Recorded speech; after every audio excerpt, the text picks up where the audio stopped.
compañeros, vecinos, vecinas de aquí de Leganés y también de toda la comunidad que han venido a este acto.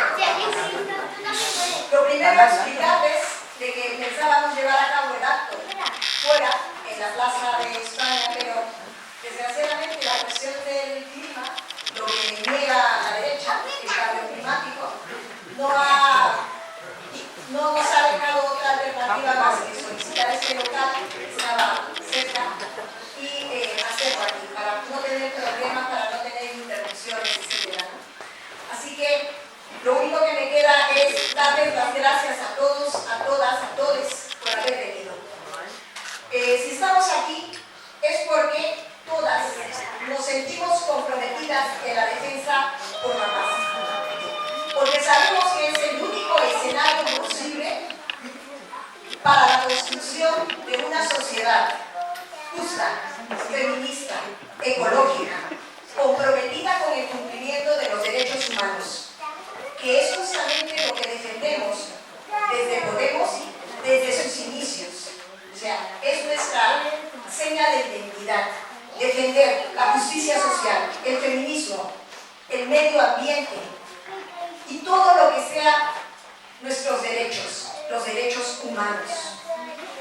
Entonces, lo que no comprendemos, y creo que la mayoría se cuestiona, es por qué nuestros gobiernos en Europa no se esfuerzan por alternativas políticas pacíficas a todos estos conflictos. Conflictos que en muchos casos ellos mismos propician hasta llegar a las guerras, ya que ellos no ponen las vidas, la pone el pueblo. ¿Qué tipo de sociedad están queriendo construir y dejar para las nuevas generaciones? ¿Qué tipo de ideas están metiendo en la cabeza de nuestros jóvenes? La extrema derecha, lo hemos visto este fin de semana, ha perdido la vergüenza y nos dice abiertamente que palabras como justicia social, cambio climático, leyes de convivencia internacional son frases que se ha inventado la izquierda para hacer ruido. Imponen las armas y los negocios a todos los derechos. Es el único objetivo que tienen como vía de desarrollo para nuestras sociedades. Por esa razón es importante debatir, argumentar, conversar. Si no nos conformamos con el así es la vida, tenemos que creer en el trabajo colectivo, en el trabajo de las organizaciones, en el trabajo de las bases. Y todo esto, el día de hoy, lo van a exponer compañeros como Sara Plaza, que es compañera de Salto y que además es de Leganés, de nuestra ciudad. Nuestra compañera también Laura Arroyo, que es periodista de Canal Red y de origen peruano. Para orgullo mío.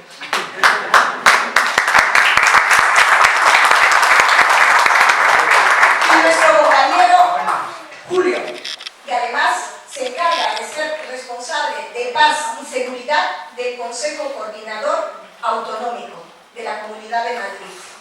Aparte de todos los servicios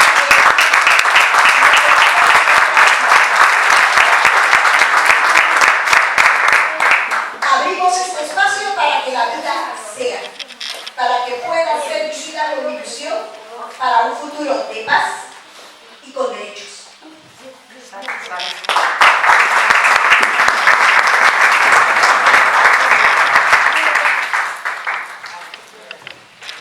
Hola, buenas tardes a todas.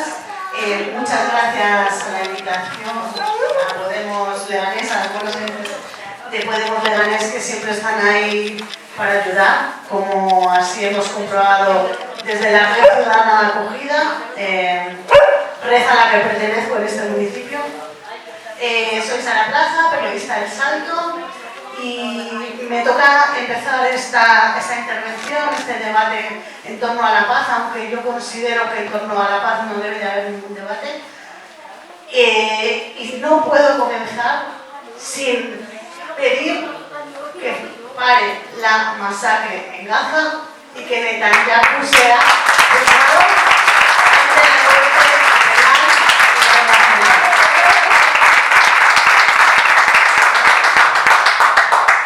Dicho esto, y además soy así sido un día bastante movido, ¿no? Os quiero leer unas palabras, a ver si todas y todos podemos deducir quién las ha dicho. Y dice así: Israel ha privado intencional y sistemáticamente a la población civil en todas partes de Gaza de objetos indispensables para la supervivencia humana. Los efectos del uso del hambre como método de guerra, junto con otros ataques y castigos colectivos contra la población civil de Gaza, son agudos, visibles y ampliamente conocidos, y han sido confirmados por múltiples testigos entrevistados por mi oficina, incluidos médicos locales e internacionales. Incluyen desnutrición, deshidratación, sufrimiento profundo y un número cada vez mayor de muertes entre la población palestina, incluidos bebés, niños, niñas y mujeres. No son palabras de ningún izquierdista extremo ni de ningún rojo desquiciado. Son palabras del fiscal general de la Corte Penal Internacional, que hoy ha pedido a que el juzgado delibere en torno a una detención internacional contra Netanyahu. Si una persona de este estatus corrobora que lo que está sucediendo ahora mismo en Gaza no es una guerra, no es un conflicto, es un genocidio en el que se están utilizando armas como la privación y la inanición de la población, que son crímenes de guerra, si él lo corrobora, ¿quiénes son los líderes de derechas o de extrema derecha de este país para ponerlo en duda? ¿Quiénes son Pedro Sánchez y todos los miembros del gobierno que no intervienen como debieran intervenir, profiriendo en primer lugar un embargo de armas, en la compraventa de armas que no se ha efectuado, pese a lo que digan, siguiendo una ruptura en las relaciones con Israel, que eso es lo que se debería haber sucedido ya hace tiempo, y llamando por su nombre a lo que está sucediendo, dejando de decir que Israel es un Estado amigo. ¿A qué esperan? Yo, de verdad, que siempre que me hago esta pregunta, y lo reflexionamos mucho cuando intervenimos en el tablero en Canal B, en España el tejido social, la base social, está demostrando de qué lado está. Hay un apoyo y un sustrato al pueblo palestino muchísimo más amplio que el que puede haber en otros países como Francia o Alemania. ¿Por qué el gobierno no nos está escuchando?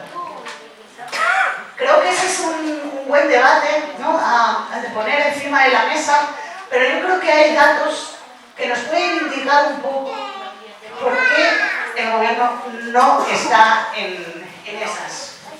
Y es que hace poco salían los datos recientes de este año. España continúa siendo el 8º país en exportación de armas a escala internacional.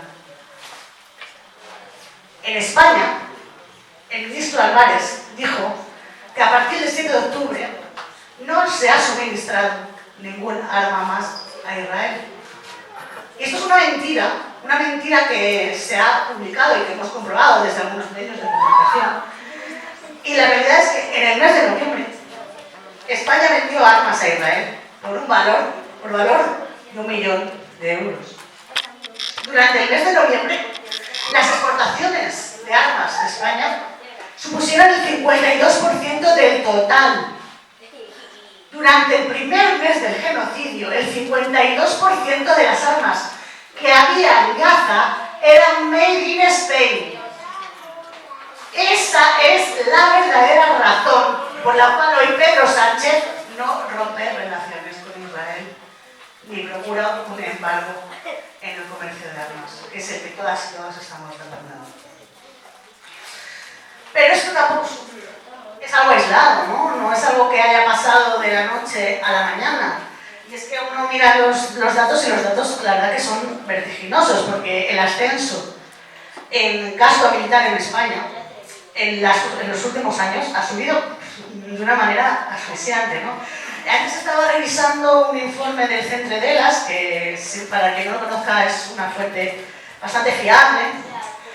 El pasado gobierno de coalición ha sido el que más ha aumentado el gasto militar en las últimas décadas. El Estado dedica actualmente al ejército el doble de presupuesto que hace 2 décadas. Desde 2019, el gobierno de Sánchez ha comprometido más de 82.700 millones de euros en gasto militar. 20.000 más que el gobierno de Rajoy y 40.000 más que en los años de Aznar. ¿Qué está pasando? ¿Qué está pasando? Creo que es una pregunta que debemos también poner sobre la mesa, porque yo bien he empezado diciendo que en España hay un sustrato de apoyo al pueblo palestino muy grande. Lo que sí que es cierto es que añoro mucho la respuesta que dio el pueblo de España ante la invasión de Irak.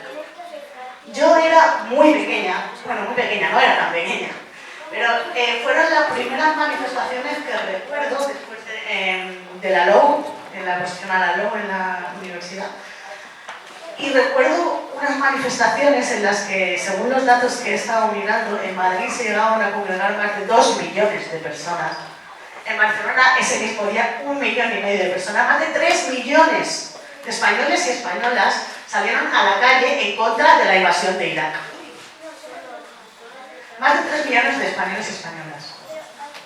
Es cierto que hoy estamos viendo manifestaciones, estamos viendo acampadas, pero no estamos viendo ese enfrentamiento masivo que realizó la población civil ante lo que quería hacer Aznar, que era meternos en esa guerra, que luego desembocó en un 11N que pagó el pueblo. ¿Y por qué? ¿Por qué está pasando esto? ¿Qué pensáis? Yo creo que tiene que ver con el relato, y es aquí donde yo quería llegar porque yo soy periodista. Yo soy periodista y como tal, creo que los medios de comunicación tienen muchísima responsabilidad en lo que está pasando ahora. Y es que es muy fácil, yo creo que es muy fácil pensar que España es un ente aislado de lo que está pasando en Gaza. Que no hay una vinculación directa, como si la hubo en la invasión de Irak. Porque nadie se pone a analizar lo que se estaba comentando antes, los intereses que hay en España, que hay en Gaza, en la industria de la guerra. Nadie se pone a analizar eso.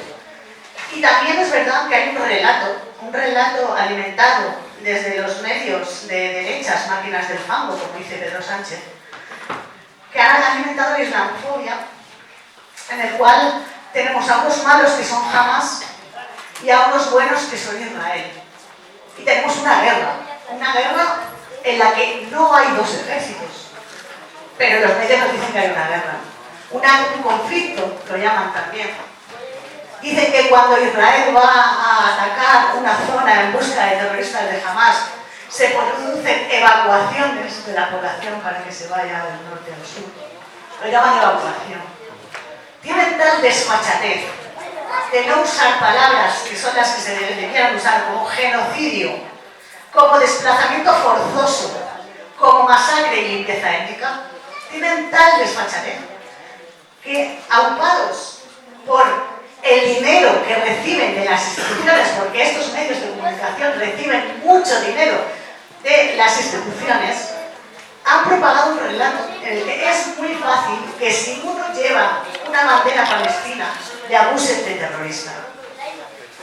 Y es así. Y eso es lo que está pasando, porque aquí somos gente afín, gente que más o menos podemos pensar, estamos concienciadas en torno a esto, pero si uno sale a la calle y se pone a preguntar, es muy fácil que todo se circunscriba o todo lo circunscriban a la responsabilidad de Hamas como terroristas.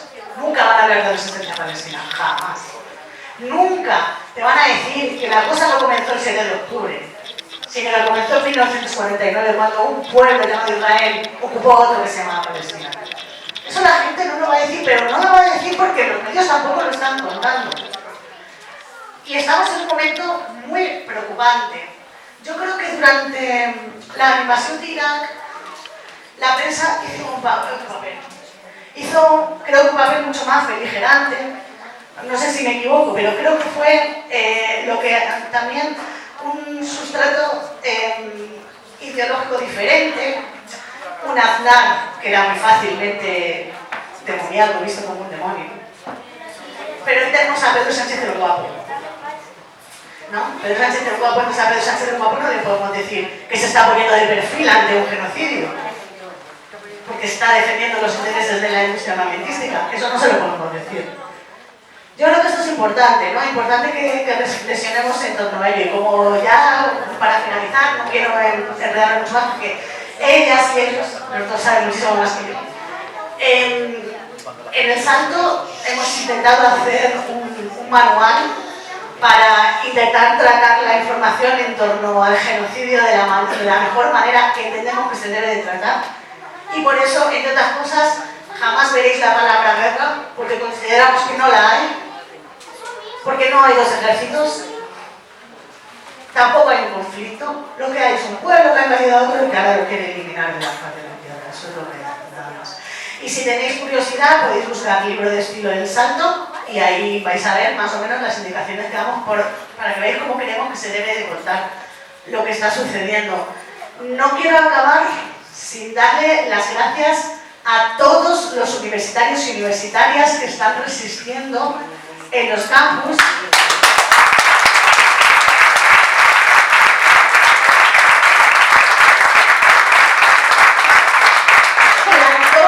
Las familias gazatís que resisten en Rafah como pueden, que no se van a ir porque no tienen por qué irse, que no van a cruzar a Egipto ni van a quedar abandonadas en el Sinaí, porque esa no es su decisión y porque lo que deciden es quedarse en sus tierras, pase lo que pase, y eso hay que respetarlo.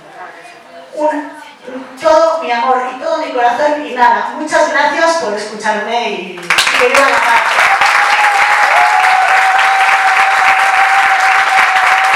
Y por último, una frase que leí en los primeros años de protestas contra la guerra de Irak, y creo que viene muy al caso hoy, y es que todas las guerras las perdió el ser humano.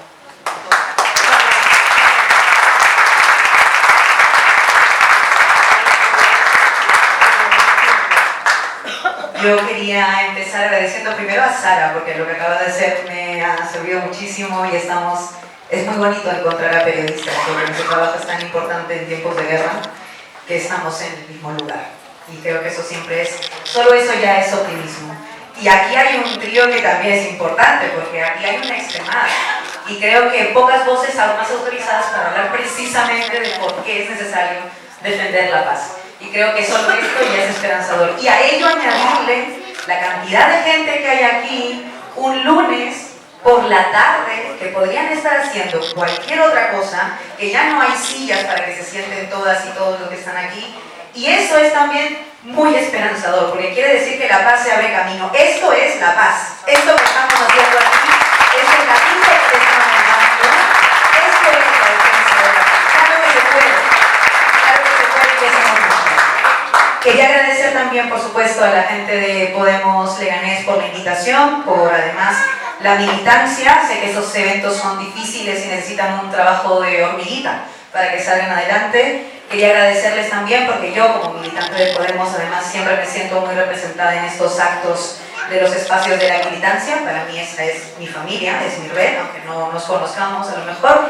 Y además ha sido muy bonito encontrarme con, creo que ha habido 3 o 4 peruanas o peruanos por aquí, que también tienen lo suyo y que para mí además es muy importante defender la paz en tiempos de guerra, porque nuestros cuerpos, los cuerpos migrantes, seremos los primeros. Y creo que eso también es algo que hay que decir en estos actos, para que precisamente tal vez los otros cuerpos, que sean los segundos, tejan alianzas con nosotras, porque no hay paz excluyéndonos. Solo hay paz de todos y de todas. Esa es la internacional pacifista que tenemos que construir, entre todos los cuerpos, todas las voces y todos los territorios. Y bueno, yo en realidad quería empezar, porque pensaba hablar un poco del régimen de guerra, pero luego vino Milei y lo cambió un poco todo. Pero bueno, lo cambió yo creo que con un sentido que se vincula muchísimo a lo que vamos a hablar hoy, ¿no? Milei ha estado por Madrid, la Internacional Reaccionaria se ha reunido en Madrid, se han dedicado a hacer sus cosas fascistas, a decir sus cosas fascistas, a defender sus proyectos fascistas y todo lo que los fascistas hacen cuando se les deja. Entonces están haciendo lo que les están dejando hacer, básicamente. Y alguien se podría preguntar qué tiene que ver esto con la paz. Y yo diría todo. Todo. Porque ese cónclave reaccionario es la guerra. Ellos son la guerra, precisamente. Me refiero, por supuesto, a Milei, a Abascal, a Le Pen, a Meloni, a Kast, a Ayuso. Todos ellos son la guerra. Pero no solo ellos son la guerra. Ellos son la guerra, eso es evidente. Pero hay otras personas que a lo mejor no han estado en esa internacional reaccionaria que también son la guerra. Y los mencionaba también Sara. Pienso en Macron, por ejemplo. Macron es la guerra. Pienso en Borrell, por ejemplo. Es la guerra. Pienso en Margarita Robles, por ejemplo. Margarita es la guerra. Pienso en Álvarez. Álvarez es la guerra. Por supuesto, en Pedro Sánchez. Pedro Sánchez es la guerra. Pienso en los verdes alemanes. Los verdes alemanes son la guerra. Y entonces pienso también en Sumar. Sumar tiene ahora organizaciones políticas en su seno que son la guerra. Y esto hay que decirlo. Y esto puede dolerle a alguna gente. Y a alguna gente le puede parecer ruido y a otra gente le puede parecer incómodo. Pero yo creo que hay que decir las cosas como son. Defender a la OTAN, que no es una ONG pacifista, es una organización colonial. Defender a la OTAN. El envío de armas sin ningún tipo de discriminación. Todo lo que se pueda enviar de armas a Ucrania. Defender, por tanto, que se mantenga esa guerra, que es imposible de ganar. 2 años más de 2 años estancada. Y defender la postura de Israel. O defender el reconocimiento del Estado palestino como si con eso se resolvieran las cosas, hoy es la guerra. Hoy eso es también la guerra. Y hay que decirlo. Porque solo diagnosticando esa foto completa podremos ver cómo enfrentar ese régimen de guerra desde la paz. La paz que se va a construir no puede ser una paz tibia. No puede ser una paz donde compatibilicemos proyectos incompatibles. Me perdonarán, pero para mí los verdes alemanes son incompatibles con la paz. Incompatibles con la paz. Y no me basta con que me digan el cuarto de mi lista se va a ir al grupo de izquierdas del Parlamento Europeo. No me basta eso, porque es incompatible con la paz. Y yo creo que esto también es un deber sensible con todo lo que sea. Y entonces pensábamos en este término que acuñó Raúl Sánchez Cedillo, que creo que aquí varios lo conocen, lo han oído, que es régimen de guerra, que me parece que es lo que mejor describe el momento en el que estamos. Pero alguien puede creer, a lo mejor, que el régimen de guerra es el hecho de que haya guerra. No, el régimen de guerra es más profundo que eso. El régimen de guerra es una forma de gobernar. El régimen de guerra supone que se gobierna para la guerra y que al mismo tiempo se usa la guerra para gobernar de una determinada manera. Con 3 elementos que me parece que son importantes. La primera, la economía de guerra. Porque la guerra nunca viene sin sus recortes. Y creo que esto es clave entenderlo, porque a veces dicen la guerra me queda lejos, yo no voy a ir al frente, que por cierto es algo que aquí ninguno puede decir del todo seguro. Yo no voy a ir al frente, yo no la voy a sufrir, ¿no? Irán otros cuerpos. Pues no. El régimen de guerra nos toca a todas y a todos, donde en el bolsillito nos va a tocar. Economía de guerra. Porque para financiar sus guerras habrá que recortar en otros lados. Y siempre van a ser en los mismos lados. En derechos. En sanidad, en educación, en tus pensiones, o en medidas que a lo mejor se necesiten precisamente por el régimen de guerra, como ocurrió, por ejemplo, pienso yo, en la crisis económica derivada de la pandemia, pues no tendremos medidas expansivas que nos permitan sobrevivir a quienes tenemos las espaldas más pequeñas, ¿no? Pues bueno, se acabó. El régimen de guerra justifica austeridad. La austeridad en 2008 va a parecer un chiste comparado con lo que se viene, si es que entramos en el régimen de guerra. La segunda cosa para la que sirve el régimen de guerra, autoritarismo. Porque ¿qué tienes que empezar a suprimir en un contexto de guerra? Libertades. Estamos en guerra. Se justifica pues que intervengan los teléfonos, que intervengan las comunicaciones, que instalen determinados tipos de estado de excepción, que no puedas transitar libremente, cosa que ya nos pasa por ejemplo a muchos migrantes, que seguro que por ahí se sienten identificadas. Pues bueno, ahora eso viene y aplica para todos y para todas. Pues bueno, esas restricciones de nuestros derechos, de nuestras libertades de reunión, de manifestación, de protesta, que ya está ocurriendo, pregúntenle a los chavales que acampan en las universidades.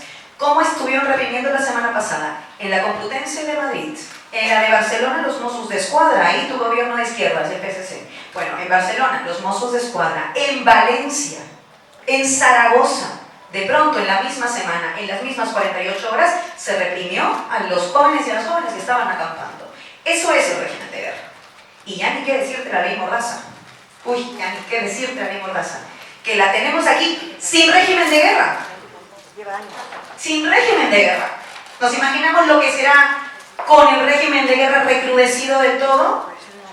Imagínense que ya hay 4 chavales antifascistas que están en la cárcel por ser antifascistas gracias a esa ley maldita por la cual literalmente se puede encarcelar a chavales solamente por ser antifascistas. Eso pasa en este país, eso acaba de pasar en este país.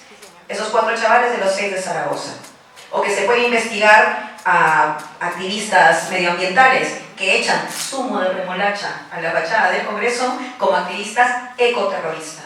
O que puedan entrar infiltrados, como muy bien ha documentado El Salto, además, y recurrentemente, pero además en la última semana con particularidad, infiltrados de los cuerpos y fuerzas de seguridad en movimientos sociales, antifascistas, de defensa a la vivienda, vamos, movimientos sociales que de pronto, por lo que sea, consideran una amenaza. Pues todo eso es el régimen de guerra. Ya estamos ahí, si nos ponemos a pensar, de alguna manera. Y lo tercero es el reajustar las tuercas del capital. Esto sí que es un debate, pero bueno, yo planteo aquí mi postura. Hay quien dice que el régimen de guerra está sirviendo para ampliar el capitalismo. Yo digo que no. Yo digo que sirve solo para sostenerlo. El capitalismo ahora mismo, el sistema capitalista, no puede vivir más sin la guerra. Necesita la guerra. Es la única forma en la que puede sostenerse el modelo capitalista, después de la pandemia sobre todo, que fue tan evidente que era un modelo que no servía para nada, donde nos dimos cuenta de que, claro, el Estado tiene que garantizar la sanidad. No puede ser que los capitales privados puedan decidir quién vive y quién no vive, o incluso quién guerrea contra el virus y quién no. ¿Y quién no? ¿Y qué le voy a decir a los 7.291 que vivieron el abuso del capital en sus cuerpos y a esas familias que siguen esperando justicia? ¿Es corrupción? Sí, pero también es capitalismo, porque el capitalismo es necesariamente corrupto. Eso también hay que decirlo. Y entonces el régimen de guerra lo que hace es perpetuar ese sistema, para que no sean 7.291, sean muchas más, y para que no haya nada que hacer. Eso es lo que están necesitando. Ese régimen de guerra existe para eso, para sostener el modelo capitalista. Y entonces, porque dicen, vamos a hablar de la paz hoy, pero estoy hablando de la guerra. Pues claro, porque necesitamos diagnosticar esa guerra, ese régimen de guerra, para pensar en qué paz queremos. Porque esto es lo que lo llevo pensando mucho. A mí también me preocupa que el discurso de la paz se vuelva algo así como, no queremos lo que nos ofrecen y ya está. Como, ya está. Digamos que pasa algo maravilloso y se acaba el genocidio en Palestina. Eso es un éxito, es una victoria, por supuesto.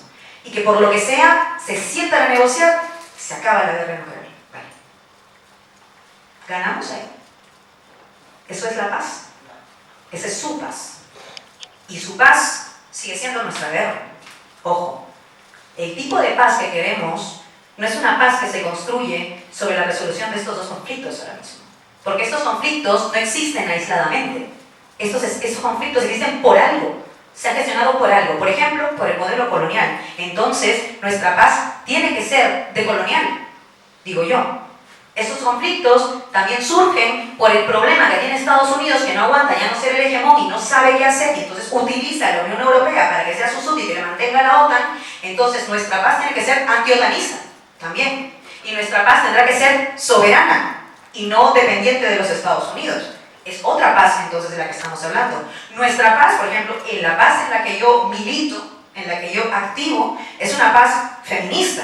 Entonces, claro, defenderé una paz feminista también de aquellos que a lo mejor puedan estar de acuerdo conmigo en algunas cosas, pero en esas no. Porque te dicen, no es momento de hablar feminismo, es amigos de 40, 50 años.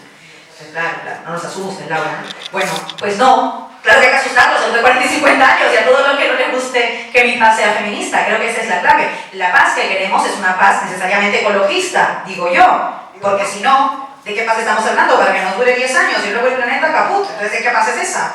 Pues entonces nuestra paz también es ecologista. Entonces lo que yo quisiera es que pensemos un poco de qué paz estamos hablando cuando decimos paz, por supuesto, que involucra muchos territorios y muchas agendas. Ya no puede ser una paz territorial y local. A mí a veces me decían, lo que necesitamos es un nuevo 15 en España, ¿no? Yo decía, no sé, me da que no, porque ya no puede ser solo español. No serviría si es solo español. Tiene que ser necesariamente internacional. Necesitamos una internacional pacifista, diría yo, que no pacífica. Pacifista. Importante diferencia. Importante diferencia, que luego vienen y nos dicen, la violencia, venga de donde venga, ya. No, porque si tú me estás declarando la guerra, a lo mejor me tengo que emancipar, a lo mejor tengo que ser muy revolucionaria, y a lo mejor no te va a gustar la forma en que defiendo eso, pero es que de eso se trata, ¿no? Esa es la disputa. Tenemos un Milei que hace lo que hace, y nosotros diciendo, ay, vamos a llamar a consultas al embajador. Para mí eso no es defender la democracia, eso es hacer electoralismo que le sale muy bien a Pedro Sánchez, por cierto. Está aprovechando maravillosamente. Pero yo creo por eso que hay que pensar en el tipo de paz que queremos y cómo construimos esa paz en una internacional pacifista, insisto, que involucre a todos los territorios. Para mí esa es la clave. Y para eso nos necesitamos a todas. No bastan los partidos solos, ya me gustaría, no bastan los partidos solos. No basta tampoco el Parlamento Europeo, porque no bastan las instituciones solas. Aquí es cuando se necesita el poder popular. Ya está viendo. A lo mejor está un poco desarticulado, a lo mejor no está tan vehemente como en otras ocasiones, pues habrá que llenarle un poco de vehemencia. Para eso estamos también un poco, las que estamos aquí, nos tiene que importar el asunto, porque es el lunes por la tarde y podrían estar viendo Netflix, pero están aquí. Entonces tiene que interesarnos un poco. Ya hay aquí un poco de interés en todo esto. Pues bueno, había una cosa que pasaba arriba que me gustó mucho, que yo vi a una compañera cogiendo el micrófono y diciendo, el acto que íbamos a hacer afuera, lo vamos a hacer adentro, y lo repetía para que en efecto haya toda esta gente aquí dentro. En mi país, tú eres peruana, así que lo sabes, eso se llama Radio Bemba, ¿no? De toda la vida, porque no teníamos cómo comunicarnos ni cómo comprar un ring para poder llamar a casa, entonces, porque somos pobres en el Perú, por supuesto, entonces claramente hacíamos Radio Bemba, y nos pasa, él pasa lo que hacen ustedes por SMS, Radio Bemba. Pues eso es lo que necesitamos. Una Radio Bemba por la paz, básicamente, hablar y hacer política con todas las personas que tenemos al lado, con Sarita que está aquí, con mi querido Julio, pero también con nosotras, con tu mamá, con tu hermano, en el WhatsApp insoportable de tu familia, donde está el tío Facha, ahí también, en el grupo de vecinos del edificio. La politización es la única forma de que la paz se pueda abrir camino, y para eso, cada una de aquí es una militante por la paz.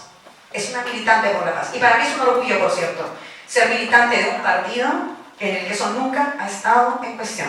La vocación pacifista de Podemos nunca ha estado en cuestión, incluso cuando estuvo en un gobierno donde había un partido de la guerra, porque fue el único capaz de decirle, ustedes son un partido de la guerra, y seguir sentándose en ese Consejo de Ministros. Porque cuando nos dicen, tal vez debieron irse, ¿por qué? Si a mí me votaron para estar ahí. Y sin ningún miedo a decirlo, yo estoy ahí porque me votaron para estar en ese Consejo de Ministros. A lo mejor lo que se tenían que ir es lo que declaraban la guerra en contra de su programa electoral. Y que se dejen de pedirnos a nosotros explicaciones porque nosotros no declaramos la guerra. Yone Belarra se enfrentó a Pedro Sánchez y para mí es un orgullo por eso tenerla de secretaria general. Creo que eso es una cosa.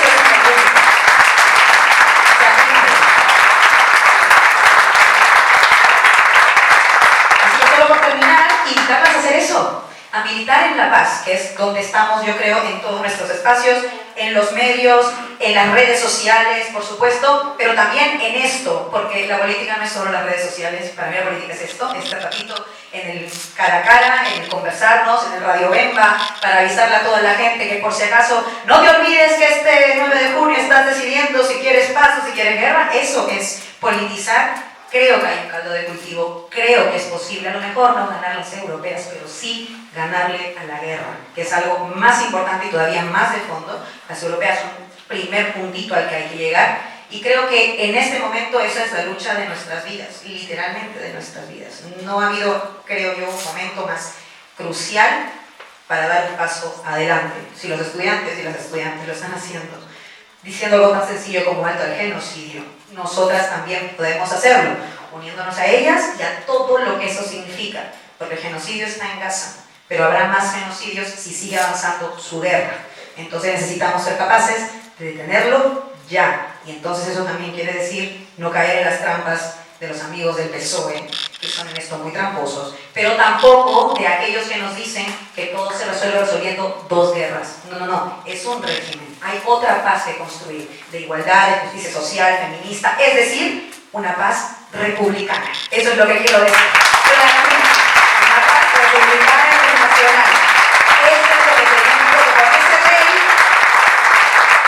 las guerras nos van a esperar, claramente. Entonces, esa paz republicana es la que tenemos que construir y yo los invito a militar en eso. Y nada, agradecerles por la invitación, por haberme escuchado un ratito, y más bien yo quiero escucharlas a ustedes en una ronda de preguntas. Espero que haya muchos comentarios y creo que son diferentes.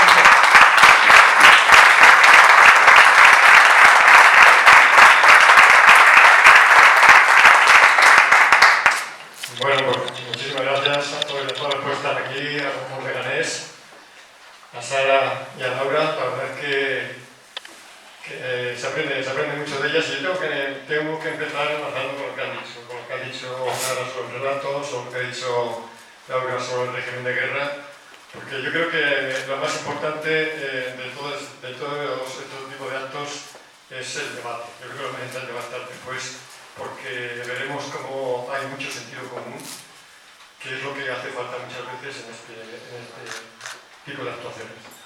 Empezaba con lo que decía Sara sobre el tema del relato, por lo importante que es en el mundo en el que vivimos ahora, en que en teoría estamos cada día más hiperinformados y que hablamos únicamente de lo que quieren que hablemos, y que parece que solo las cosas empiezan cuando les hacen daño a algunos y no cuando realmente empiezan. Por eso yo creo siempre que es muy importante poner las cosas en su contexto. Hablando del relato, pues se han empeñado en que el conflicto de Palestina empezó el 7 de octubre y no empezó hace muchos años, como decía Sara, con la sangre del Estado de Israel, ha nacido con la sangre de los palestinos. O el conflicto de Ucrania empezó hace 2 años, en el 24 de febrero de 2022, cuando nadie se acuerda de los 14.000 muertos que hubo los 8 años anteriores. Y ese es el relato, o sea, las cosas empiezan cuando quieren que empiecen. Y es importante por eso el debate sobre estos temas, que yo les quiero llamar, si queréis, le queremos llamar seguridad, pero no la seguridad de la que están hablando, que para que estar seguros hay que armarse. Hay seguridad humana, que es cada uno tenga su vivienda, que tenga su sanidad, eso es lo que la gente quiere. Y claro, eso requiere dinero, requiere dividendos. Cuando acabó la Guerra Fría, ahora que estamos en una nueva Guerra Fría, se habló de que era muy importante porque empezaban lo que ellos llamaban entonces los dividendos de la paz. Diciendo, ahora lo que se gastaba antes en armamento lo vamos a poder gastar ahora, decían en aquellos tiempos, los decían fuertes, todo eso que se podía gastar en gastos sociales. No ha ocurrido así. No ha ocurrido así porque funciona lo que decía Laura, el régimen de guerra. Yo que soy mucho más mayor, hablo del complejo militar industrial que ya surgió al acabar la Segunda Guerra Mundial con el general Eisenhower cuando dijo que no sabía cómo se podía transformar una industria de guerra en una industria de paz. Lo dijo 8 años después en su segunda legislatura. Y no fue capaz el presidente de Estados Unidos de cambiar esa industria de guerra en industria de paz, porque había un complejo militar industrial que no son militares industriales, sino think tanks, universitarios, medios periodísticos que crean ese ambiente en el que hay que gastar en mantener el sistema, en alimentar el sistema capitalista que en vez de incrementa el consumo mediante sistemas de armas y no mediante gastos sociales. Esa es la clave y eso ha funcionado. Hubo un secretario de Estado de Defensa que dijo, nos ha salvado Corea, luego nos ha salvado Vietnam y ahora parece que les está salvando Ucrania. Y sí, a Estados Unidos en esta lucha hegemónica entre una hegemonía en decadencia y otra que está surgiendo China, ha puesto una guerra, o pone guerras proxy, guerras por delegación, en la que mueren otros y ya no hay ataúdes que vuelvan como volvían en Vietnam, en Afganistán, que vuelvan a Estados Unidos. Les sale muy barata a ellos la guerra y en cambio consiguen sus objetivos. ¿Qué objetivos ha conseguido Estados Unidos con el control militar industrial? Que da igual que esté Reagan, que esté Bush, que esté Obama, que esté Trump, que esté Biden o que vuelva a estar Trump. Seguimos con la misma estrategia de cada vez gastar más. El SIPRI, un instituto sueco, dice que se han gastado el pasado año 2,4 billones de dólares, que son 2,4 millones de dólares, que es lo que se necesita para cumplir los objetivos de la Agenda de 2030. Con eso, si no se gastara en eso, se gastara en otra cosa, fijaros lo importante que es.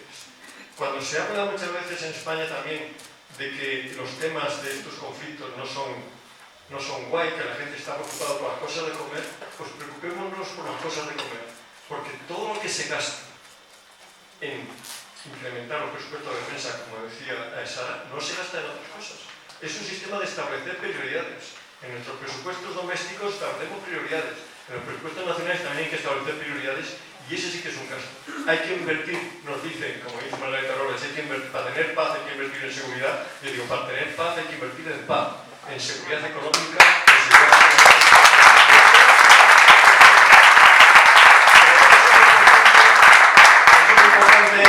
Ir al contexto y ir al meollo de la cuestión para ver hacia dónde nos lleva. Fijaros, Estados Unidos, con una guerra que parece que únicamente la alimenta, ha conseguido sus objetivos. Ha conseguido sus objetivos con la guerra de Ucrania. ¿Cómo los ha conseguido el complejo militar industrial? Primero, incrementando los presupuestos de los países europeos anualmente. Segundo, militarizando la política exterior. La política está militarizada. Tenemos al mayor representante diplomático de la Unión Europea alimentando la guerra. O sea, en vez de, tiene otras herramientas, diplomacia, cooperación y desarrollo, y utiliza la de alimentar la guerra. Y la utiliza de una manera que establece fondos a largo plazo. ¿Por qué lo establece a largo plazo? Si acordáis, el 24 de febrero de 2022, un mes después, se estaba hablando de paz, porque siempre que hay una guerra se empieza a hablar de paz. Hubo una reunión en Estambul, hubo intentos por parte de Lula, del Vaticano, de varios líderes de que hubiera la paz. Y enseguida aquello se cortó, ya no se puede hablar de acuerdo de paz en Ucrania, se cortó porque los intereses querían que la guerra durara, que la guerra se cronificara. Porque una empresa que invierte en guerra no le interesa un conflicto corto. Dice, yo no voy a aumentar mi producción si solo va a ser para un mes. ¿Usted me garantiza que va a ser para varios años? Yo se lo garantizo. Salió Boris Johnson, salió Estados Unidos y dice, no, esta guerra va a ser larga. Salieron todos los medios de comunicación, yo creo que esta guerra va a ser larga. Y esta guerra va a ser larga. Y esta guerra está siendo larga. Está siendo larga. Porque estamos todos, y obligan a todos los países europeos, ya no a los más próximos al conflicto, sino a los más lejanos, a que incrementen sus presupuestos de defensa. Y ya están comprometidos. Ya han aumentado todos el 2% con contratos que duran, en el caso español, hasta el 2037. Hay contratos firmados hasta el 2037. Porque los presupuestos se van partiendo, pero los contratos, que es lo que vale desde el punto de vista comercial, están ya firmados hasta el 2037. Eso indica que han conseguido el gran lobby armamentístico ha conseguido sus objetivos. Ha conseguido ha potenciado una organización que dijimos que tenía que desaparecer cuando cayó el muro de Berlín, que dijo Trump, que dijo Macron hace 2 años que era obsoleta, pues la ha fortificado, con lo cual ha aumentado su liderazgo y ha incluido a países neutrales como eran Finlandia y Suecia. Segundo objetivo. Tercer objetivo, ha cambiado el mercado de la energía. Europa estaba toda alineada hacia el consumo de gas barato, que era el gas ruso. El gas natural licuado americano era más caro por el fracking de extraer, sus precios eran más caros. Ha cortado, ha obligado a que ese consumo de gas ruso desaparezca. ¿Alguien se acuerda de quién voló? No digo quién voló. Los oleoductos Nord Stream 1 y Nord Stream 2, nadie sabe quién fue. Alguien dijo, dice, esto puede solo haber sido un Estado. El volumen de aquello, el volar aquello cortaba la posibilidad de que si hubiera un acuerdo de paz se volviera el gas barato para años. Esto ha hecho que el gas natural licuado se haya convertido en la energía que las industrias, las empresas americanas ya sean rentables y que haya industrias europeas que ya vayan a Estados Unidos. Tercer objetivo que ha conseguido Europa. Si uno consigue esos objetivos, es que otro ha sido totalmente derrotado, es la Unión Europea. La Unión Europea estaba enfocada en el comercio hacia China. Eso se ha cortado constantemente y era por así decirlo, lo que una hegemonía con Estados Unidos tenía. Luego, en 2 años ya conseguido sus objetivos. Probablemente esté pensando ya, cuando ya no deje de serle rentable, algún día, a lo mejor haya un acuerdo de paz, pero ya ha conseguido todos sus objetivos que tenía con este tipo de conflicto. Y mientras los demás, utilizando nuestros presupuestos, derivando nuestros presupuestos hacia unas cantidades que no son ni las que ponen en el Ministerio de Defensa. Lo dice muy bien el Salto, lo dice el Centro de las, lo dice Juan Carlos Royce en su artículo del Salto con el colectivo Tortuga, que antes se llamaba Utopía Contagiosa.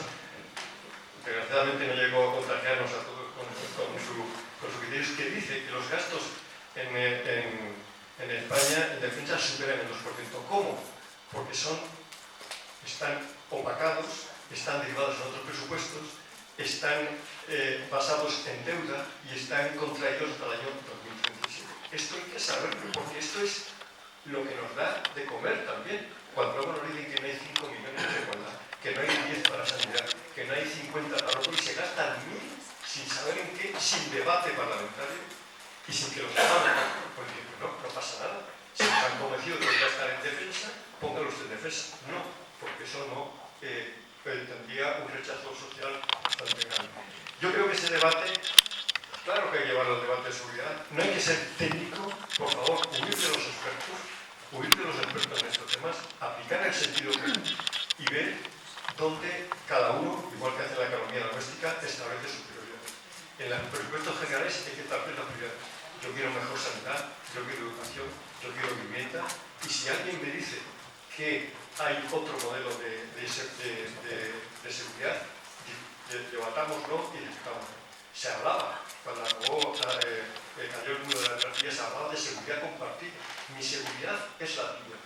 Yo no te voy a tocar las narices si tú no me tocas las narices. O sea, en este sentido, hay muchos modelos de seguridad que, aunque haya diferentes ideologías, se pueden mantener. Y eso hay que debatirlo, y es como decía ahora, es un debate que no existe. Que no hay ni... hemos estado la semana pasada a punto de firmar un nuevo acuerdo con Telesco, que es un tratado internacional que están obligados a pasar por el Parlamento, y no pasa ninguno. Evidentemente, probablemente piensan que si pasara, como funciona ese complejo militar, industrial, mediático, universitario, think tanks, expertos y demás, probablemente colaría, porque también muchas veces el debate dice, no, ¿cómo se gestiona la seguridad y la defensa? No dicen, no, el 30 al 40% está a favor de ello. Pues no sabemos nada, no nos enteramos de nada. Y este debate yo creo que es un claro ejemplo de lo que ha ocurrido en la Unión Europea. La Unión Europea surge tras la Segunda Guerra Mundial, y hoy, en el 2024, estamos asombrados como nuestros líderes están discutiendo sobre cómo aumentar el presupuesto de defensa, de cómo financiarlo y de cómo crear un enemigo permanente. Estamos en duda si es Rusia, si es China, si es Putin, si es el líder chino y demás. Pero alguien hay que crear esa estrategia de miedo que funciona perfectamente. Yo creo que este debate es muy importante que lo tengamos, que salga, que hablemos de todos estos temas, y yo creo que este acto es un ejemplo, y estoy seguro que las preguntas que van a hacer ahora van a demostrar cómo el sentido común es el más importante que no existir en política y que no existir en otras sociedades. Muchísimas gracias.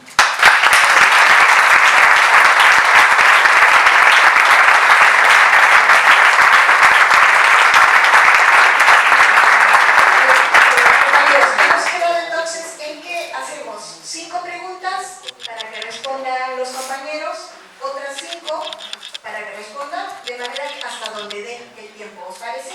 ¿Vale?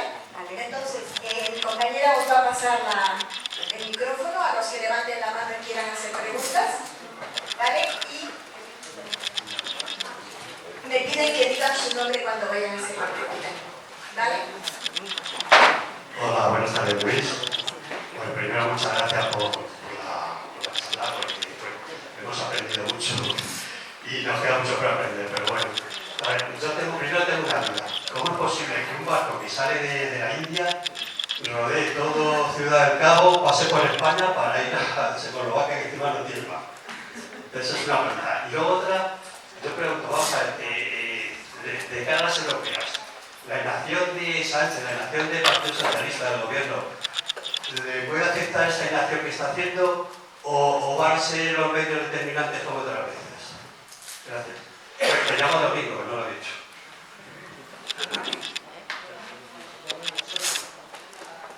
¿Alguien más, por favor? Allá al fondo. Hola, muchas gracias a las tres. Sí, iba a deciros ahora mi nombre, pero justo me lo he recordado porque no me acordaba. Me llamo Tomás y soy de aquí de la agrupación de Leganés. Y a mí, Julio, me ha dado mucho miedo lo que has dicho, porque yo siempre tengo la esperanza de que alguna vez vamos a dejar de ser vasallos de los Estados Unidos. Y me da la impresión de que eso nunca lo vamos a conseguir. Y aquí viene mi pregunta. ¿Hay sentido de construir esa paz que decía Laura, que me ha gustado mucho, que es una paz feminista, diversa, de migrantes y de todas? ¿Es posible construir esa paz siguiendo siendo vasallos de los Estados Unidos? Muchas gracias.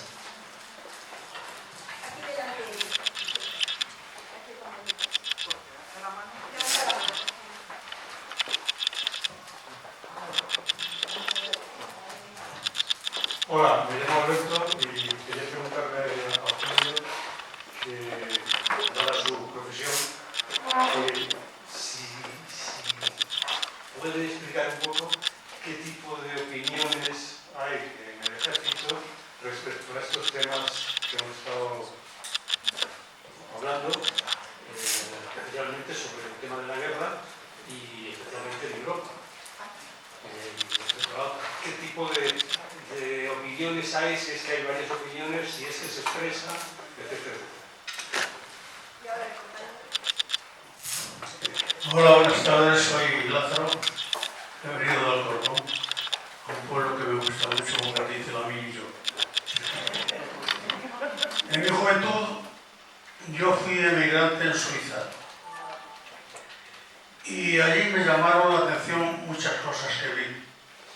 Fijaros que yo iba pues, de un régimen franquista y llego a Suiza y lo que me encuentro allí pues, era algo que no entraba en ninguna cabeza humana de los que vivimos a esta parte del mundo. Entonces, a mí me llamaba la atención que los suizos todos los años hacían unas maniobras en el ejército para estar preparados por si surgía alguna contingencia bélica. No deben de estar muy preparados porque que yo sepa no han estado en ninguna guerra, ni en la mundial ni en todas las que ha habido después. Entonces yo pregunto a los tres, ¿qué han hecho los suizos para evitar esto y que nosotros nos tragamos todo?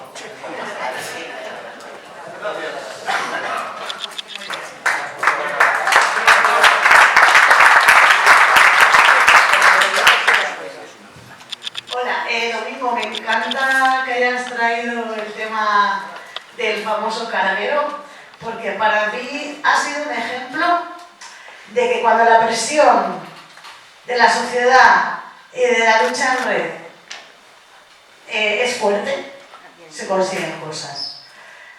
Es una sensación agridulce, porque lo cierto es que el barco siguió navegando. Pero es verdad que dejó en evidencia la política que está siguiendo el gobierno de España con respecto a las armas que están llegando a Israel. No, tiene que caer la cara de vergüenza de decir que has comprobado que el barco va a República Checa y le has dejado seguir. ¿Qué pasa en República Checa? Yo no me he enterado. Se está liando parda y necesitan mucha munición para atacar lo que está sucediendo. ¿O no será que República Checa es uno de los países de paso que sigue el armamento que va hacia Israel y que no es la primera vez que sucede y así lo llevan denunciando las organizaciones como el BDS y el RESCOP desde hace mucho tiempo? ¿Y por qué el gobierno no se pone a investigar a ver dónde va ese armamento? Bueno, es que se pensaban que en ese momento no se iba a liar la que se lió. Y esto, bueno, como digo, deja en evidencia de un ejemplo de lo que sucede cada día en cada puerto y nos esconden y no sabemos. Una compañera de Santo decía que en Bilbao, en el puerto de Bilbao, en muchas ocasiones se montaban piquetes y se montaban huelgas de las personas que tienen que cargar en los buques de guerra y que en un momento que se cuestionó un poco el sistema y que se hizo tambalear un poco. Bueno, pues yo creo que siguiendo la senda que se prendió el otro día con este carguero, algo de pupa o algo de daño podemos hacer, al menos dejarles en evidencia, ¿no? Y que se vea cómo realmente gestionan las cosas al margen de la humanidad, porque no les importa la humanidad. Y yo, brevemente, es difícil construir la paz siendo vasallos de Estados Unidos. Es muy difícil, pero creo que es el momento en el que tenemos que salir de esa lógica. Tenemos que salir de la lógica de ser vasallos de ningún pueblo, tenemos que salir de ella. Y de todas depende, y yo siempre pienso en el ejemplo del BDS, por ejemplo, que cómo la acción ciudadana puede señalar, y puede señalar cómo nuestro consumo y nuestros hábitos impactan en el global.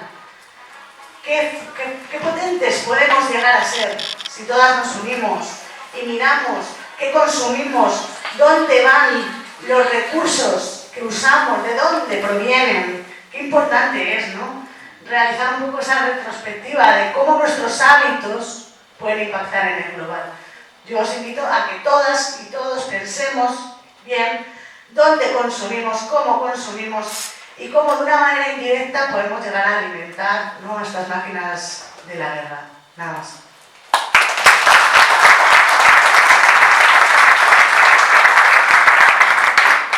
Yo sobre lo que decía Domingo, lo del Borkum, lo recuerdo porque lo tratamos a fondo en Canal Red. De hecho, hubo un día en que todos los medios querían hablar de otra cosa y yo dije, nosotros vamos a hablar del Borkum. Y fue como, vale, pero un bloque, no, todo el primer bloque del programa. Y me decían, pero nos va a faltar información. No, vamos a debatir todo el primer bloque del programa, porque no quieren hablar de eso. Precisamente, porque la primera acción que tomó el poder mediático fue no hablar del Borkum. Ojo, cuando ya Rescop había hecho la denuncia, que eso es otra cosa que quiero decir.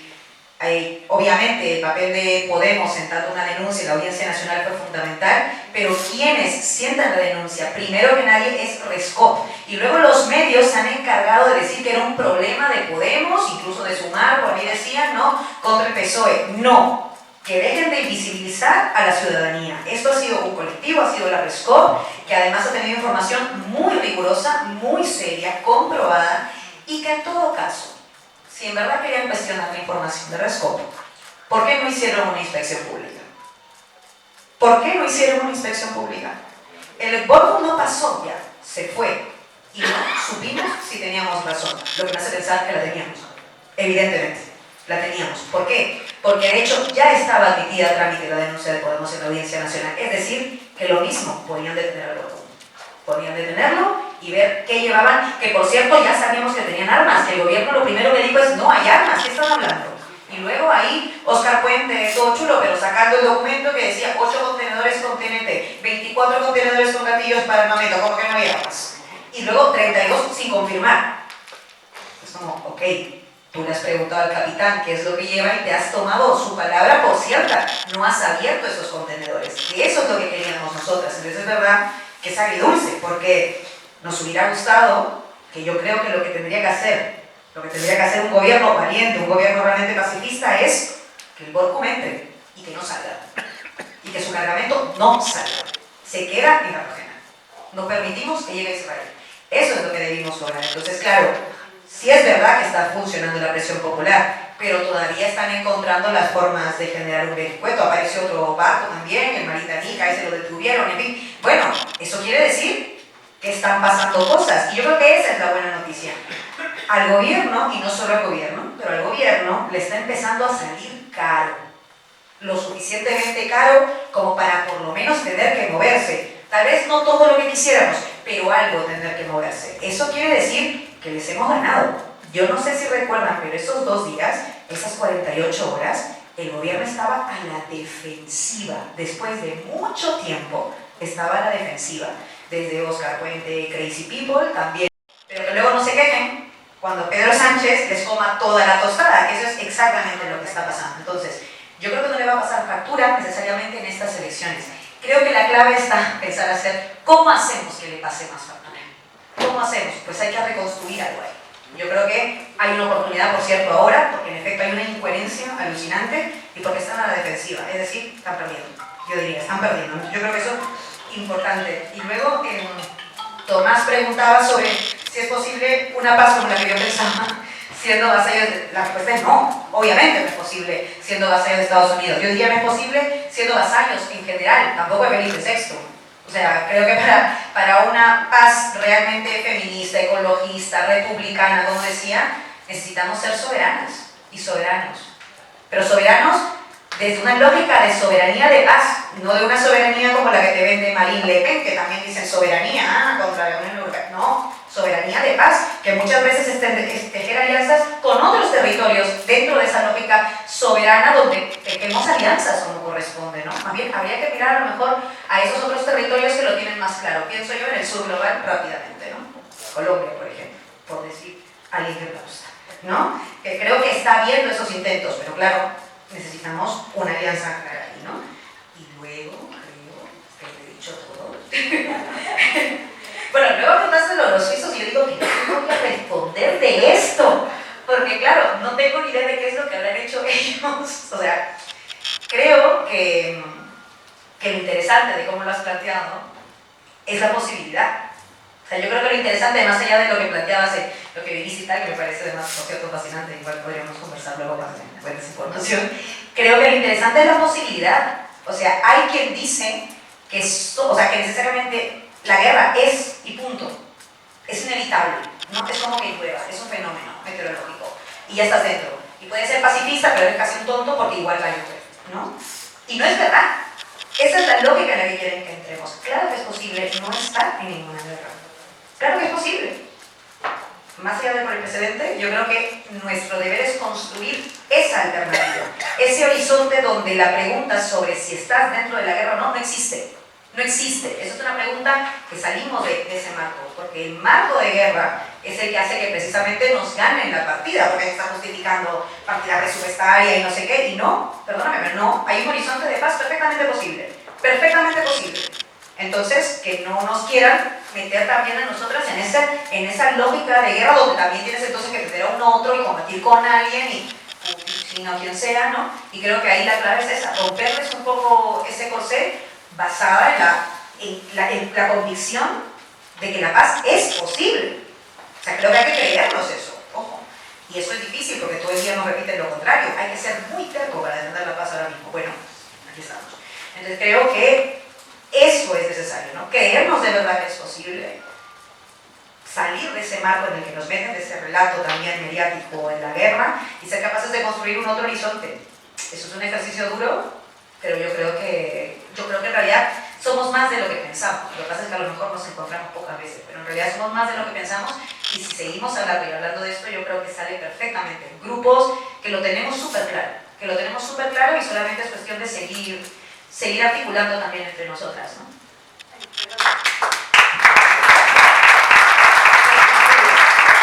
Es que he recordado que no he contestado a lo de Suiza, y es que cuando estabas hablando me ha venido a la cabeza el ejemplo de Costa Rica.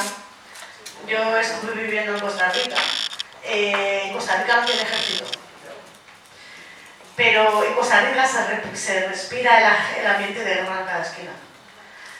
La securitización de la vida de la ciudadanía llega al colmo de que todas las casas tienen seguridad privada. Hay pitos, alambres de espina por las calles. Hay barrios organizados contra el AMPA que se van por las noches a buscar a ver si ven a alguien hacer algo. Hay una lógica del crimen y es un país tranquilo, pero está gravemente influenciado por los Estados Unidos, y entonces uno ya cuando vive allí se le olvida un poco que está en un país sin ejército, porque lo que se respira ahí más bien es un amor a las armas y al orden, de que nadie se salga de redil y que nadie haga un movimiento sospechoso. Entonces esto pues, es para reflexionar un poco, porque a veces tenemos mitos en la cabeza de uy, este país no tiene ejército, qué guay, pero hay que analizar un poco cuál es la realidad de ese país. Yo no digo que no sea posible, por supuesto que es posible vivir sin ejército, pero sí que hay que rascar un poquito más. No sé lo que ha pasado en Suiza, no lo sé, pero tú mismo estás diciendo que todos los años se hacían maniobras.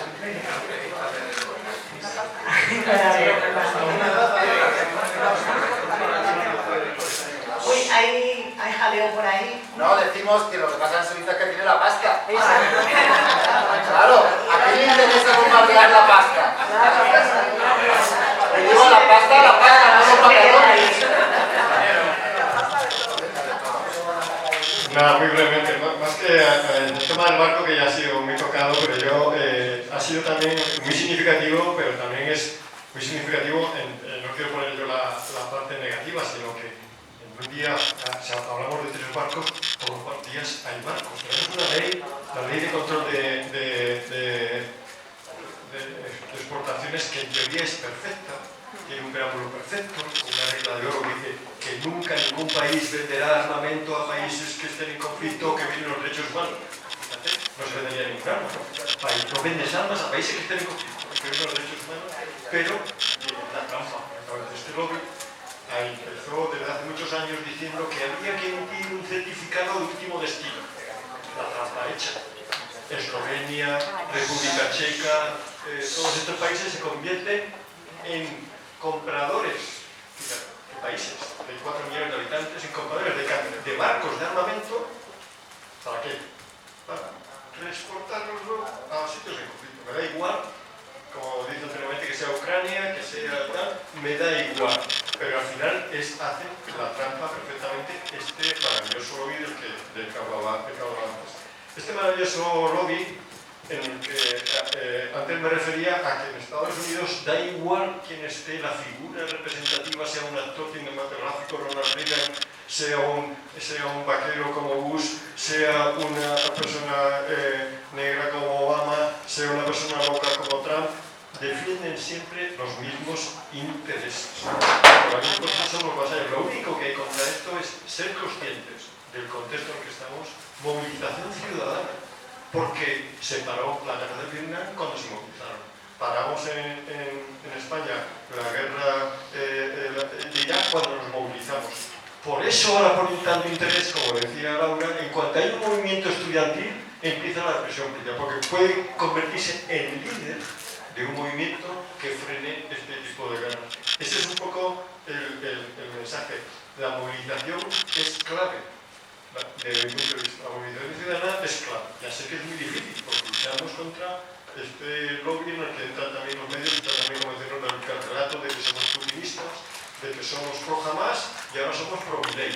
Desde luego no podemos estar en todos los frentes. Si estaba con la guerra de Ucrania, pro Putin, luego pro Hamas, y ahora porque ponías en duda que el tema este de la relación diplomática, ¿por qué no se echa por Israel? Y eres por Milei. O sea, efectivamente, no se puede estar en todos los frentes.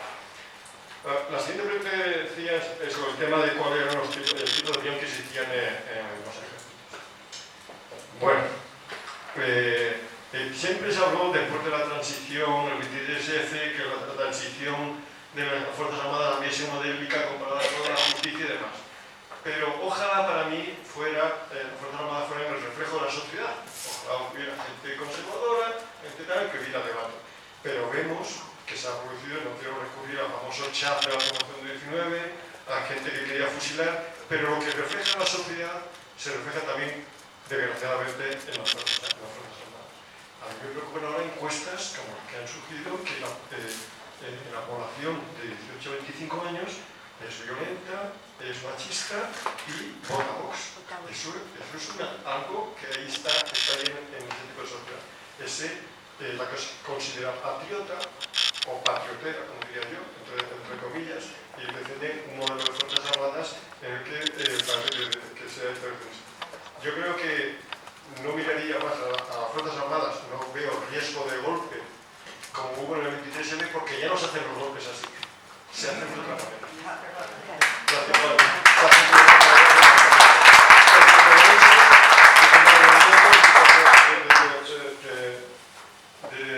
De combatir este tipo de golpes de Estado. Con respecto a Suiza, pues yo creo que se ha dicho aquí, no quisiera decir, bueno, ellos tienen los relojes en los bancos y parece que no es de mucho interés estratégicamente ni geográficamente, sí que, pero se da paradójicamente que tienen tanto dinero que tienen también su fuerza aérea para un país que casi no puede ni despegar porque se sale del país, ¿no? Tienen un problema, pero bueno, como es un estímulo económico el gastar en armamento, pues se compran F-18, se compran tal, tienen una patrulla acrobática que sale a los festivales y hace tal, o sea, ya es un circo también.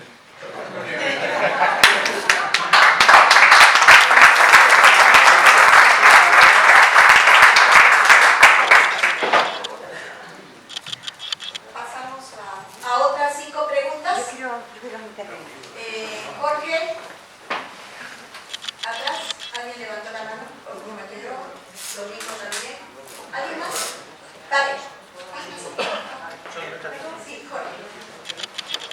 Bueno, soy Jorge, mi maestro aquí al otro lado de la M50 y creo que con lo que estoy oyendo lo que tenemos que tener claro es que lo único que nos debe separar son carreteras, vías férreas y kilómetros, pero debemos estar juntos. Creo que hoy lo que me llevo de aquí claro es que en Europa es año de los bloques o las dos Españas de las que se habla, efectivamente yo creo que en el mundo hay dos partes. Creo que tenemos todos claro en cuál estamos nosotros. Ismael Serrano, en un concierto suyo de estos míticos, hablaba de la pequeña gran superpotencia en la opinión pública internacional, y yo creo que bueno, como hablaba Laura de victorias pírricas, le añado yo, creo que no son tan pírricas, creo que estamos consiguiendo cosas.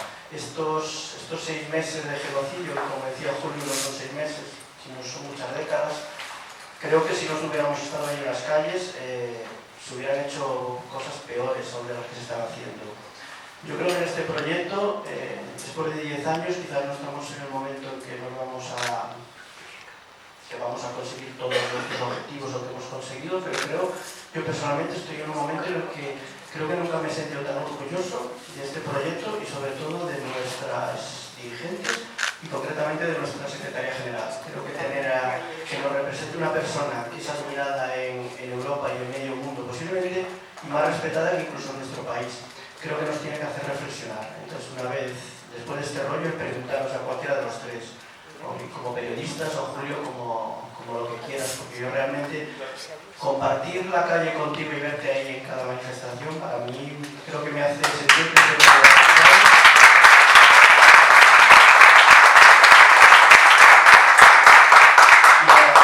la preguntilla es simplemente como esa pequeña gran superpotencia o como activistas, en este caso de la paz, si creéis que podemos hacer algo diferente a lo que ya estamos haciendo, que creo que se está haciendo mucho, pero si veis que se podría dar un pasito más allá en cualquier sentido.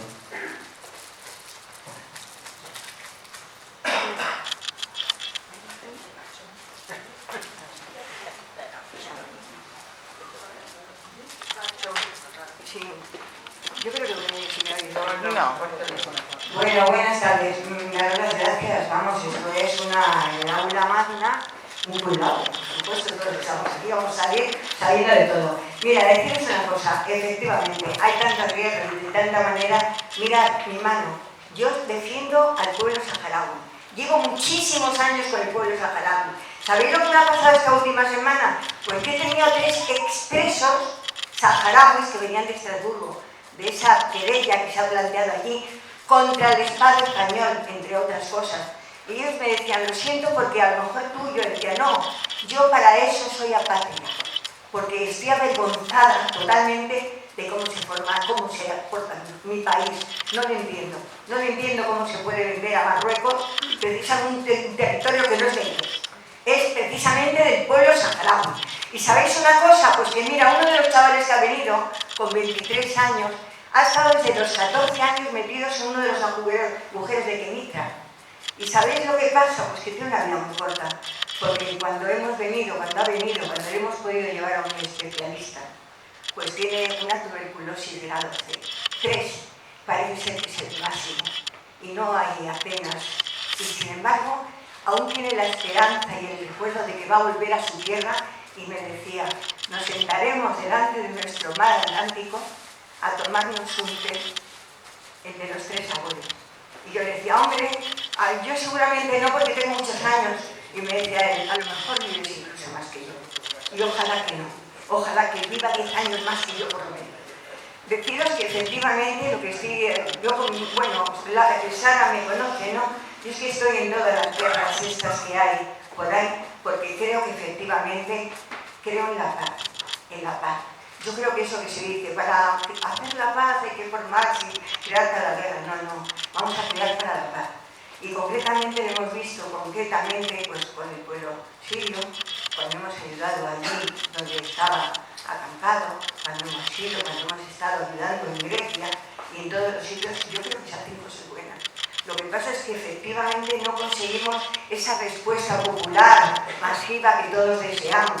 Pero bueno, yo me acuerdo de los primeros años, ¿os acordáis de no a la verdad? ¿Os acordáis de cómo salíamos a la calle y estábamos y le decíamos al sinvergüenza de andar que sabíamos lo que pasaba? Esa respuesta no se está dando porque los medios están frenando, no están dando la información que en su momento dio. Por eso necesitamos actos como este y salir a la calle y cuando estamos, por ejemplo, hablando de los pensionistas, decir lo que está pasando, pues por ejemplo, en Palestina, decirles que no es una guerra, decirles que es un genocidio, que es ese holocausto que ellos quieren, la SOA. Entonces, eso hay que decirlo. Y precisamente por eso os agradecemos tanto que vengáis. Y os agradecemos tanto, fíjate, yo que no creo en Europa, porque creo que Europa es un país, bueno, es una mezcla rara, yo quiero que vaya bien a Europa, porque quiero que haya una voz libre que pueda decirle a Europa lo sinvergüenza que es. Y es así. Pero bueno, deciros que esto es estupendo, que me parece maravilloso que estemos aquí y desde luego vamos a seguir adelante porque la guerra no es lo nuestro. Lo nuestro sigue siendo la paz entre pueblos.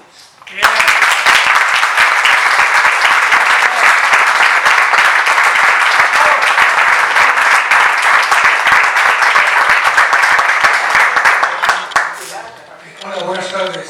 Me gustaría decir, o me gusta decir que como soy de Leganés, soy de izquierdas.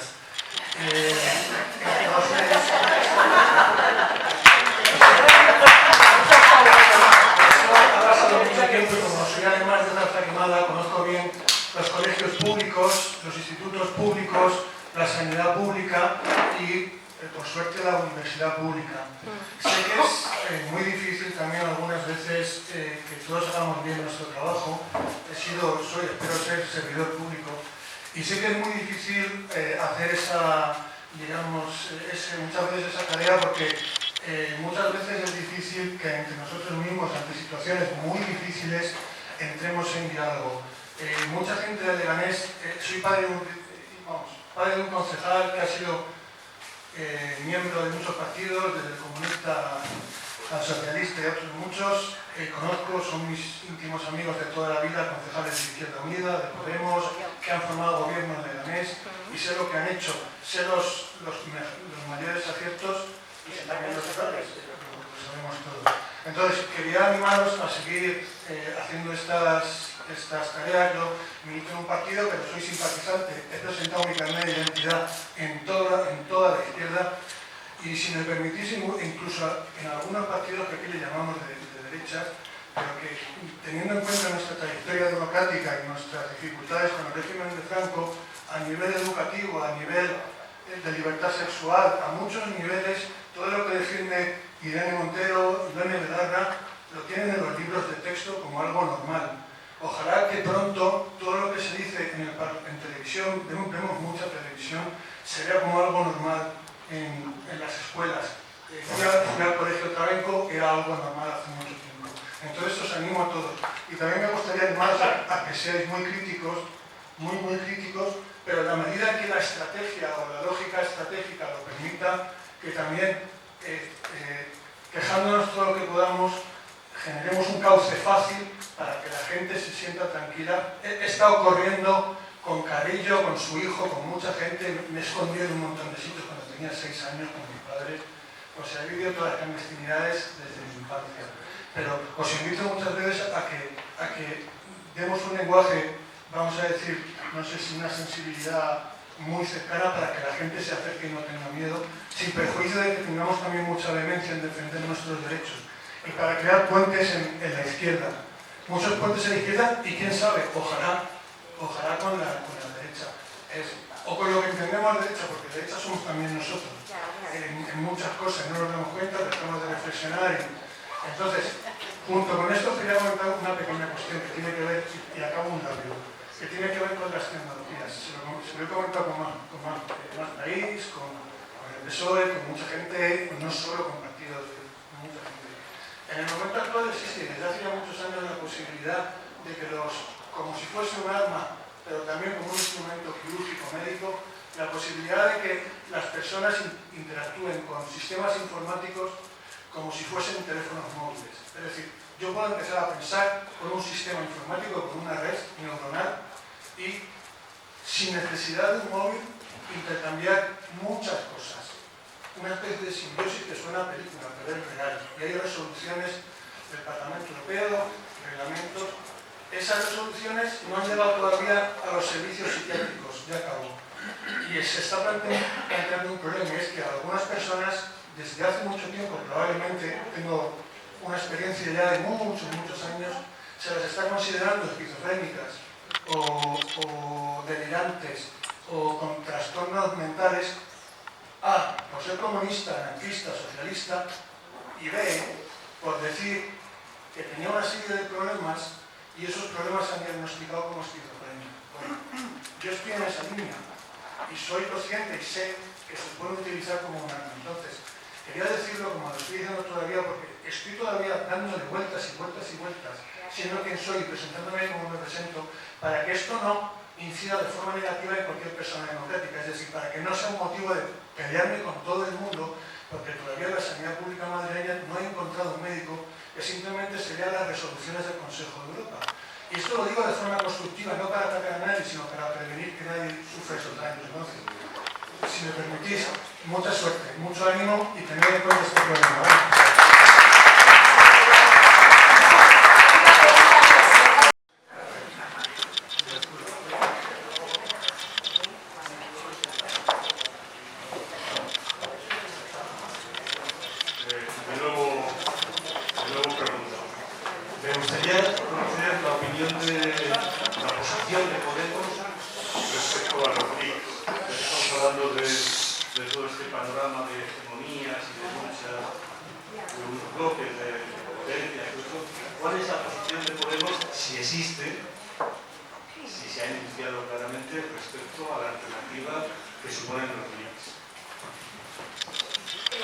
Con esta pregunta cerramos y breves, por favor. Y la respuesta breve.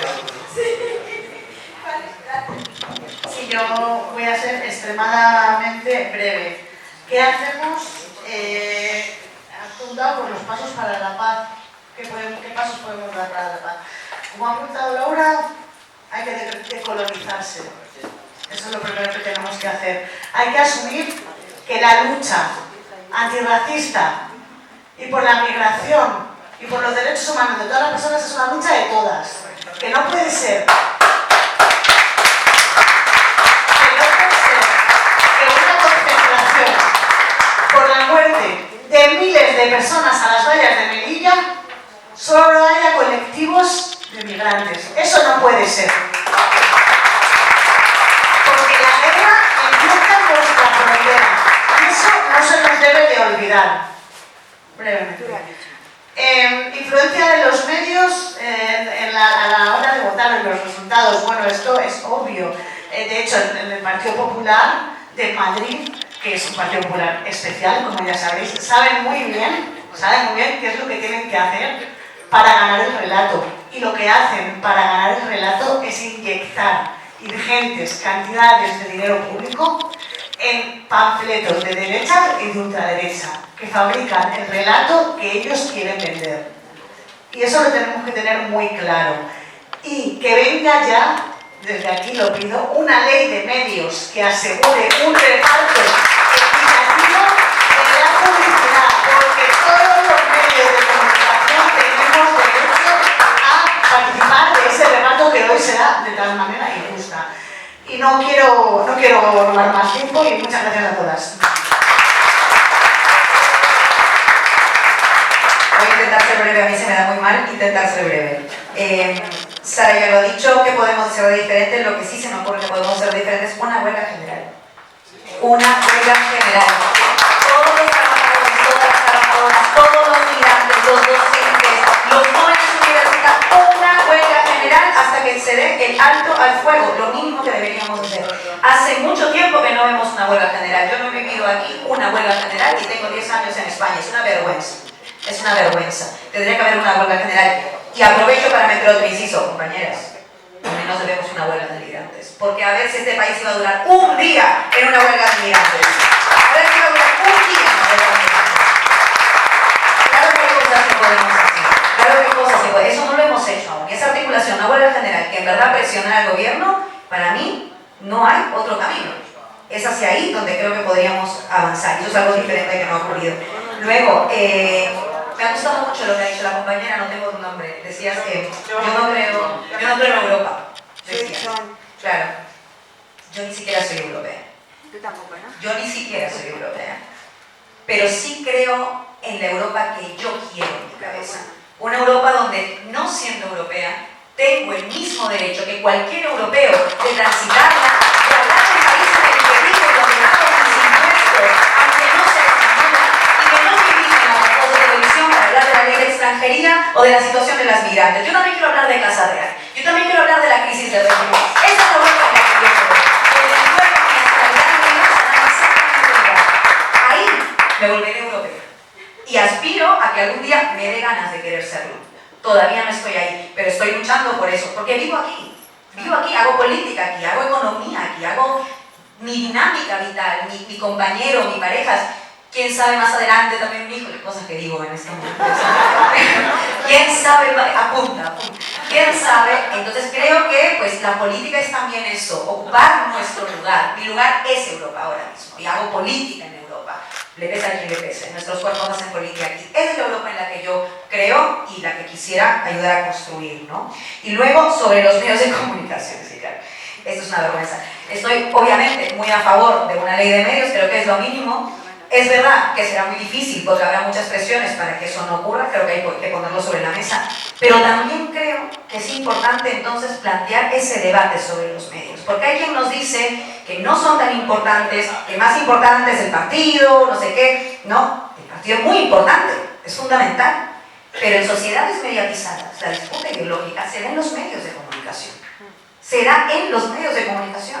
Necesitamos ocupar los medios por un lado, pero ocuparlos para ocuparlos, como cuando ocupas una casa, como uno ocupa, o sea, que te quieren sacar. De nada sirve que ocupes la Sexta para bailarle los vientos a Antonio García Ferreras. Eso no es ocupar los medios, eso es ser un mercenario del poder. Eso es conocemos a varios, están sentados ahí, cobrando su dinerito. Bueno, no, ocupar para ser incómoda, para que no te quieran volver a llamar. Eso es ocupar los medios de comunicación, pero también construir medios de comunicación. Porque de lo contrario es muy difícil dar esa batalla. Y es difícil también construir un medio de comunicación. Yo creo que Sara tiene de esto seguramente 8.000 millones de anécdotas de lo difícil que es, pero el salto existe y lo está haciendo. Y yo también tendré muchísimas anécdotas que contar de lo difícil que es con el equipo pequeñito que tenemos, pero existimos, la red existe. Entonces, claro que es posible y necesitamos replicar esos espacios mediáticos en todos los niveles, micros, macros, medios, da igual. Necesitamos construir espacios de disputa, es decir, construir espacios mediáticos, desde el panfleto, la octavilla, una revista mensual, yo qué sé, el cielo es el límite, hay ahora redes sociales, podcasts, etc. Y por cierto, las redes sociales también hay que disfrutarlas porque esto es para otra charla ya directamente, el algoritmo, que claramente hacen un servicio público y son privadas. Esto debería ser un debate, ahora que mencionabas algo de tecnología, esto debería ser un debate, porque de una persona depende que podamos seguir un espacio que da un servicio público en este momento, como es el Twitter, bueno, X, que se llama ahora. ¿Por qué? Eso es inaudito, que una persona pueda decidir quitarnos eso, ya ni qué decirte de Meta, que puede decidir quitarnos el WhatsApp a todas, el Facebook, el Instagram, de un minuto al siguiente. Pues habría que debatir, cosas que no sé si esto está en streaming, pues habría que debatir si no se deberían nacionalizar esos espacios porque están brindando un servicio público.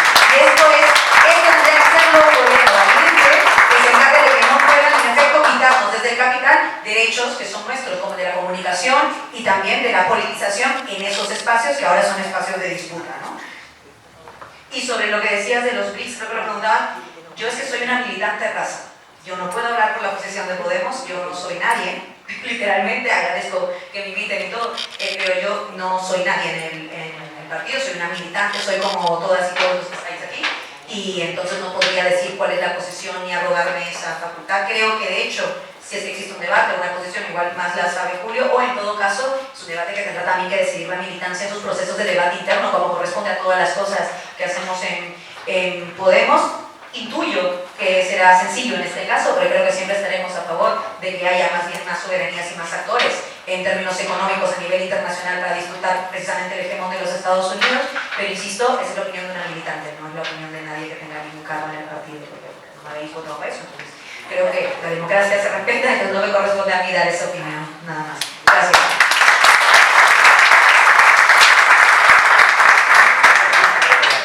Un poco más que añadir lo que se ha dicho, porque todos somos conscientes de la importancia que tienen los medios de comunicación, la importancia que tienen las redes, pero para mí, siendo egoísta a nivel individual, para mí tiene mucha importancia también la movilización.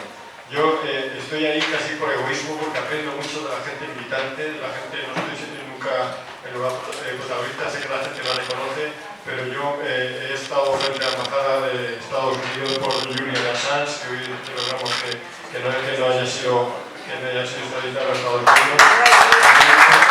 Yo he conocido a gente de Tolosa, Paraguay, que me ha emocionado, gente luchadora, gente que se siente española, que tiene DNI y que ha sido, bueno, he aprendido un montón, o sea que lo digo a nivel individual, a mí me enriquece estar ahí y creo que también es un factor muy importante, por supuesto mucho más que solo los medios de comunicación, las redes y demás, pero el que nos veamos las caras, que nos miremos a los ojos y que nos planteemos ideas, para mí sigue siendo fundamental.